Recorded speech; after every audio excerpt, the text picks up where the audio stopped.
Halo, selamat pagi untuk seluruh kawan-kawan warga YouTube dimanapun kalian berada. Kesempatan hari ini kita mau masak ringan, yaitu masak tumis daun selada.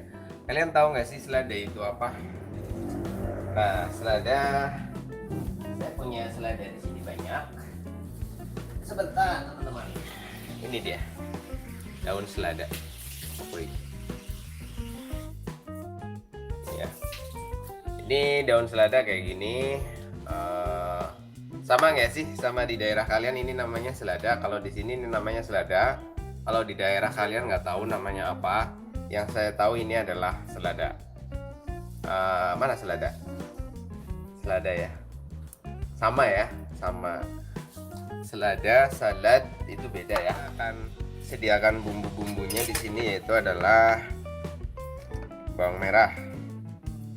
Agak banyakan ya, biar berasa gitu. Soalnya ini daun selada itu agak gimana gitu, pahit-pahit, pahit-pahit sedap gitu rasanya. Ini ya teman-teman di sini. Dan di sini bawang putihnya cuma 2, bawang merahnya 5. Kemudian ada cabai hijau dan cabai rawit, cabai merah.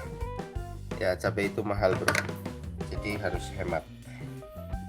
Dan kita potong. Untuk bawang merahnya,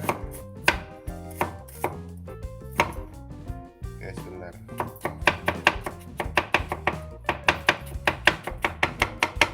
Sebenarnya untuk merajang bawang merah itu nggak perlu lembut-lembut banget sih, nggak perlu. Soalnya nanti di oseng dia akan pecah.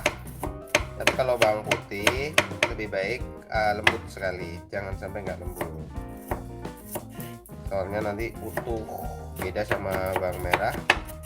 Kalau bawang merah itu akan terurai sendiri di minyak gitu.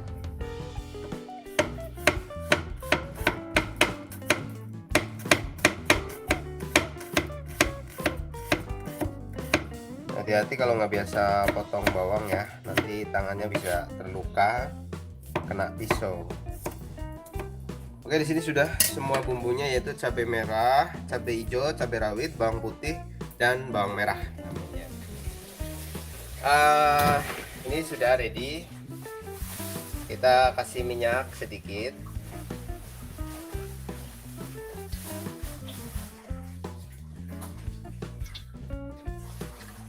Terus agak banyak juga nggak apa-apa sih.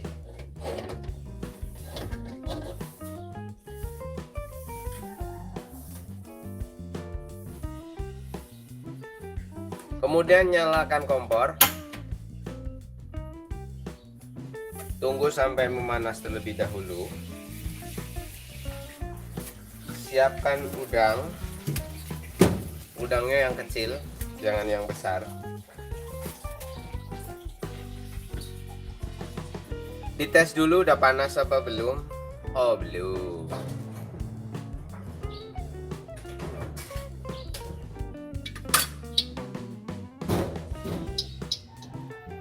Nah, ketika minyak sudah mulai bernyanyi, kretetek, kretetek, kretetek, kretetek, kretetek, sudah. Apinya jangan terlalu besar. Kemudian kita masukkan bawang merah terlebih dahulu. Nah, setelah masuk terlebih dahulu, kemudian masuklah bawang putih. Jangan terlalu lama, hanya selang beberapa detik. Sebenarnya itu hanyalah sebuah ritual saja, agar legenda cerita tentang bawang merah dan bawang putih itu tetap bertahan. Kalau masak jangan langsung dibarengin. Soalnya bawang merah sama bawang putih itu nggak pernah baik, nggak pernah akur maksudnya dalam sejarah. Jadi yang jadi korban itu si bawang merah. Makanya apa si bawang putih saya nggak tahu ceritanya, mana yang didahulukan. Tuh kan, kalau bawang merah motongnya nggak usah terlalu lembut, karena dia nanti akan terurai dengan sendirinya. Tuh, berbeda dengan bawang putih. Kalau bawang putih tidak akan terurai meski digoreng model apapun. Kemudian masukkan bawang cabai.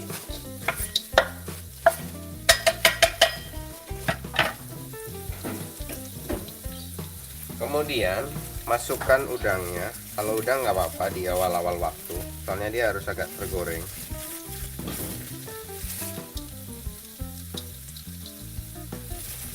Terasa. Penggantinya terasi. Kalau kalian nggak suka udang boleh pakai terasi. Sama sih sebenarnya. Terasi bahannya dari udang ebi.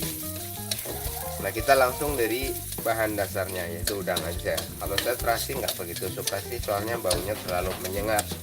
Kalau udang beda, lebih soft dan lebih lembut, jadi lebih nyaman di ini. Oke, setelah seperti ini kemudian tercium aroma-aroma tanda-tanda kenikmatan atau aroma-aroma enak dan lezat, teman-teman bisa masukkan bahan dasar utamanya. Oke kan, ada lagi tipsnya, jangan ditumplek. Ini rahasia aja begini katanya.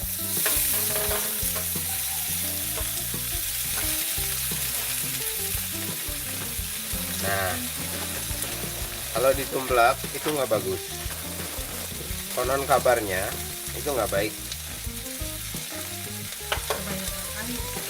Nah, udah kayak gitu aja. Nah, di sini upayakan ngaduknya itu pakai sotel, jangan mengaduk sayur pakai tangan begini. Ya, kalau kalian kebiasaan mengaduknya seperti ini nggak bagus.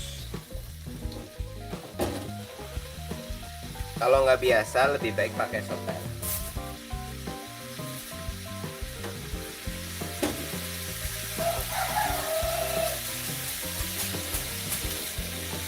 Nah, ini lebih umum ya, yaitu pakai sotel.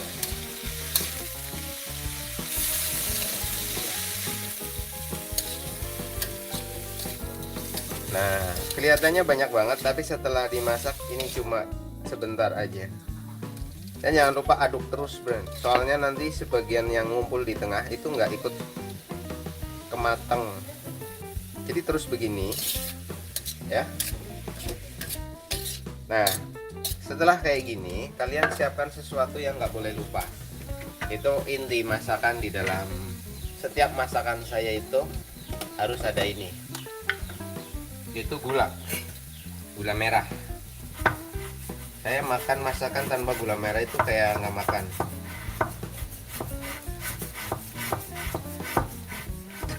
Kemudian masukkan sebelum begitu, dan juga jangan lupa garamnya.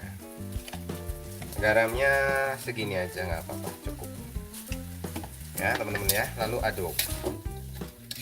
Nah, sambil diosret-osret begini biar merata matangnya, tidak hanya sebagian saja.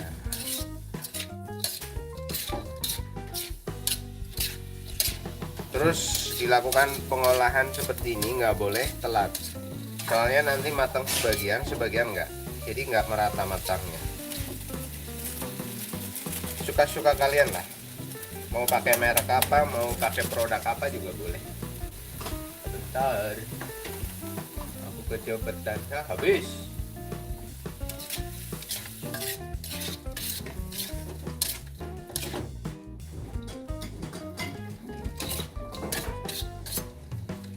Oke, dan selesai.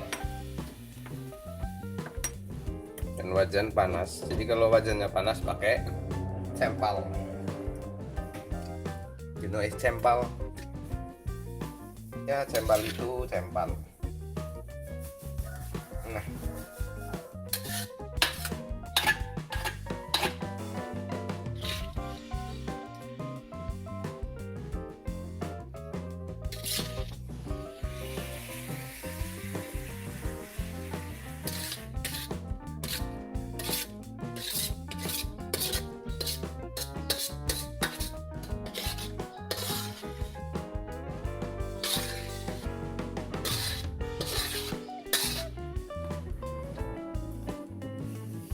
ini selada air namanya. Thank you buat semuanya. Selamat mencoba dan selamat masak.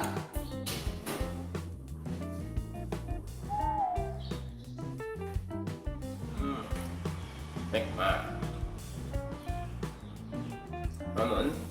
kita abaikan beberapa rasa yang mungkin belum familiar di lidah kita atau tenggorokan kita. Kita lihat sisi pentingnya, yaitu adalah kebutuhan klorofil di dalam tubuh. Manfaat klorofil itu sangat bagus sekali untuk kesehatan tubuh kita. Jadi biasakan makan makanan hijau-hijauan, sayur mayur.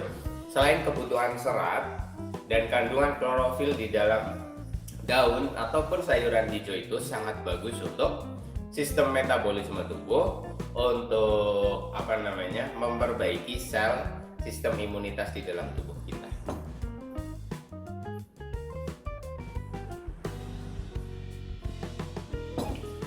Kata siapa Mas Gun? Faktanya Mas Gun sakit juga. Ya, begini, bicara sakit. Kalau kalian membantahi orang yang berkata, yang ngomong juga sakit, dokter juga sakit, pakar obat juga sakit. Sakit itu adalah bagian daripada rahmat. Sakit itu adalah nikmat. Ya, kita menjaganya bukan berarti kita nggak akan sakit. Setiap orang itu harus sakit, harus, wajib, kudu. Tujuannya adalah agar kita semua itu bisa merasakan nikmatnya sehat. Ya, kenapa Tuhan kasih sakit? Biar kita itu bisa mensyukuri sehat. Kalau kita nggak pernah sakit, sehat itu nggak akan berarti apa-apa. Kalau kita nggak pernah sakit, sehat itu nggak pernah berarti apa-apa. Ya, kurang lebih seperti itu. Jadi tetaplah jaga kesehatan, tetaplah jaga kebahagiaan, karena sakit dan penderitaan adalah bagian dari nikmatnya. Apa itu sehat dan nikmatnya apa itu bahagia kalau kita merasakan yang namanya sakit dan penderitaan. Tanpa sakit dan tanpa penderitaan tidak ada kebahagiaan, tidak ada kesehatan. Karena apa? Setiap yang sehat pasti akan sakit, dan setiap yang bahagia pasti akan menderita. Namun setiap yang menderita belum tentu bahagia. Setiap yang sakit belum tentu sehat, atau belum tentu akan merasakan sehat. Jadi jagalah kalian agar senantiasa bahagia dan senantiasa sehat. Ingat, siapa saja yang menderita belum tentu akan bahagia, tetapi setiap yang bahagia pasti akan menderita. Dan barang siapa yang sehat pasti akan sakit. Namun siapa yang sakit belum tentu akan sehat. Jadi jagalah kebahagiaan dan kesehatan kalian, karena kalian pasti akan menghadapi yang namanya sakit dan penderitaan. Jika kalian hari ini menderita dan sakit, maka syukuri dan nikmati. Mintalah kepada Allah Subhanahu wa Ta'ala agar segera diangkat rasa sakitnya dan dijauhkan dari segala penderitaan. Karena yang maha kuasa itu hanyalah Allah Subhanahu wa Ta'ala. Salam sukses dari Dapur Sibun, dan tunggu video masak kita selanjutnya. Masakan sederhana, masakan biasa saja, namun semua akan menjadi istimewa dan sangat luar biasa kalau kita selalu mensyukuri setiap apa yang kita makan dan apa yang kita nikmati, dan diakui sebagai rahmat dan karunia dari Allah Subhanahu wa Ta'ala. Selamat pagi, sampai ketemu lagi di video kita selanjutnya. Bye bye.